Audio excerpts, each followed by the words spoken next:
Over here, you can see that I have this file right here. And if I were to go around and drag in different shapes right here, then I can individually go around and then place them in different areas.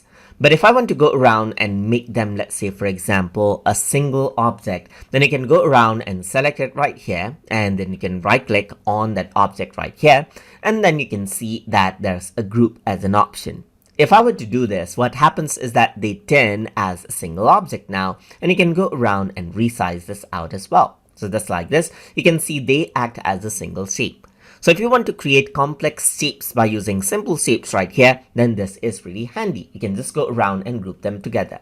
But even if when it is grouped, you can see you can still bring in other shapes right here, just like this. And now this is what you have. This shape is individual, as you can see right here, but you can see this is the group. You can go around and resize it, and it is within the group itself, as you can see right there.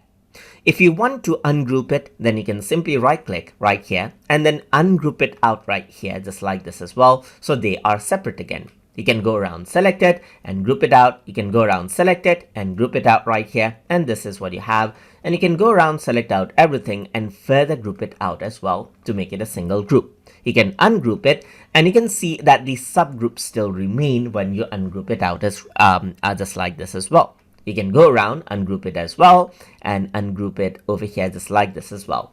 So that is how you can go around and then group, ungroup right here.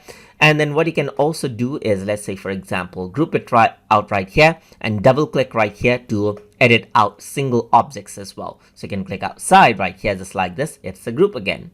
You can go around, double click, and then let's say, for example, select a shape and delete that as well. And then you can see that the rest of the object are still in the group.